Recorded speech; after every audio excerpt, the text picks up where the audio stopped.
नागपूरमध्ये काल एक बाजार बुणगा आम्हाला संपवण्याची भाषा करून गेला। अमित शहांच्या नागपूर दौऱ्यावरून ठाकरेंनी निशाणा साधलाय। हिम्मत असेल तर येऊन बघ, महाराष्ट्र कुणाला संपवतो ते बघून घेऊ, असं ठाकरेंनी म्हटलंय।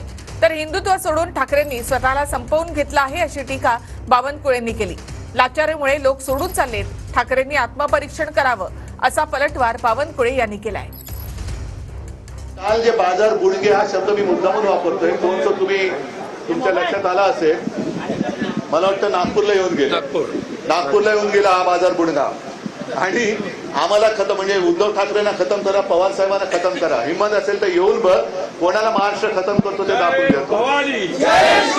हिंदुत्वापासून दूरून उद्धव ठाकरेंनी स्वतःला संपून घेतलाय। त्यांना कटोरागून फिरावं लागतंय काँग्रेसच्या दारादारामध्ये, मला मुख्यमंत्री करा। पवार साहेबांकडे फिरावं लागतंय, मला मुख्यमंत्री करा। त्या लाचारीमुळे लोक सोडून चालले आहे। मला वाटतं त्याचं आत्मपरीक्षण त्यांनी केलं पाहिजे। माणसाला कोणीच संपवत नाही, आपण स्वतःच संपतात। त्यांचा पक्ष आहे, पक्षाचं काम त्यांना करावं लागेल।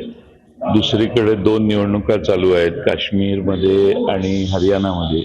तिथं त्यांना जबाबदारी कमी असेल एखाद्या वेळी, किंवा तिथलं काम झालं असेल म्हणून ते इथं येऊन, आणि इथली परिस्थिती भारतीय जनता पक्षाच्या दृष्टीने खरंच वाईट आहे। त्यांना प्रयत्न फार करावे लागतील असं दिसतंय, त्यामुळे ते त्या पद्धतीने काम करणारच। अमित शहासारखे संघटन कौशल्य असलेले आमचं एक मोठं ऊर्जास्त्र आहे। आणि अमित भाईच्या जेव्हा प्रवासामध्ये आमची संघटन शक्ती अजून जोरात कामात लागतं। त्यांची भीती जयंत पाटलाला वाटतं, याची भीती काँग्रेसला वाटतं। जेवढा वेळा अमित भाई येतात तेवढा दिवसाकरता यांची घाबरगुंडी उडतं, आणि त्यामुळे यांना झोप लागत नाही 2-2, 3-3 दिवस।